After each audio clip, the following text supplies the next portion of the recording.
മുംബൈയിൽ ഭരതനാട്യം അരങ്ങേറ്റവുമായി വേദിയിൽ തിളങ്ങി 13 വയസ്സുകാരി.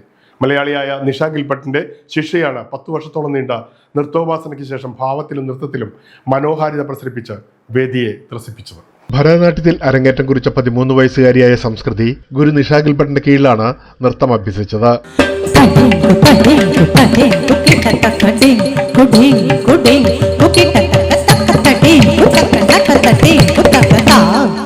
ഗുരുവിൽ നിന്നും സ്വായത്തമാക്കിയ കഴിവുകളിലൂടെ ആത്മീയതയെ നെയ്തെടുത്ത സംസ്കൃതി ചെറുപ്രായത്തിൽ അരങ്ങിൽ നടനകലയുടെ സൂക്ഷ്മഭാവങ്ങളും മുദ്രകളും ചുവടുകളും കൊണ്ട് വിസ്മയം തീർത്തു.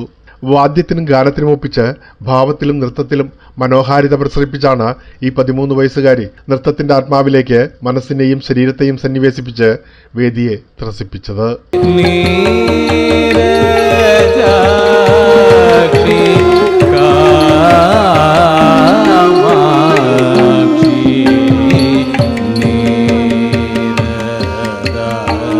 ചടങ്ങിൽ ബേസിക് ലോ അണ്ടർസ്റ്റാൻഡിംഗ് എന്ന സാമൂഹ്യ നിയമ വിദ്യാഭ്യാസ പദ്ധതിയുടെ സ്ഥാപക അഡ്വക്കേറ്റ് അർപ്പിത ഭട്ട് മുഖ്യാതിഥിയായിരുന്നു. കാലാതീതമായ ഈ നൃത്തരൂപത്തിലൂടെ സമ്പന്നമായ ഭാരതീയ പാരമ്പര്യവും മൂല്യങ്ങളുമാണ് പ്രസരിപ്പിക്കുന്നതെന്ന് അർപ്പിത പറഞ്ഞു. While I'm not a dance expert, but I know that in a timeless tradition of Bharatanatyam, every gesture, every mudra tells a story. Nisha Gilbert തന്റെ ശിഷ്യരിൽ അത്ഭുതങ്ങൾ തീർക്കുന്നത് ഇതിനു മുമ്പും താൻ സാക്ഷിയായിട്ടുണ്ടെന്നും അർപ്പിത കൂട്ടിച്ചേർത്തു. The Guru has been training her disciples since years.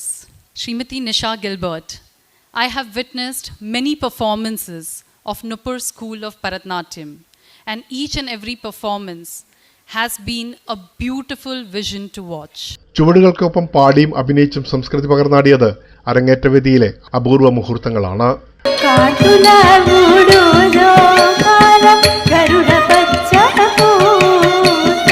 പതിറ്റാണ്ടോളം നീണ്ട നൃത്തോപാസനയ്ക്ക് ശേഷമുള്ള അരങ്ങേറ്റം സംസ്കൃതി അവിസ്മരണീയമാക്കി. അരങ്ങേറ്റത്തിനൊടുവിൽ നമസ്കരിച്ചുകൊണ്ട് കൈകൂപ്പിയിരുന്ന ശിഷ്യയെ ചേർത്ത് പിടിച്ച് ഗുരു നിഷ ഗിൽബർട്ട് ആശീർവദിക്കുമ്പോൾ ആ കണ്ണുകളിൽ മറ്റൊരു അവിസ്മരണീയ നിമിഷത്തിന്റെ അഭിമാനം വായിച്ചെടുക്കാമായിരുന്നു.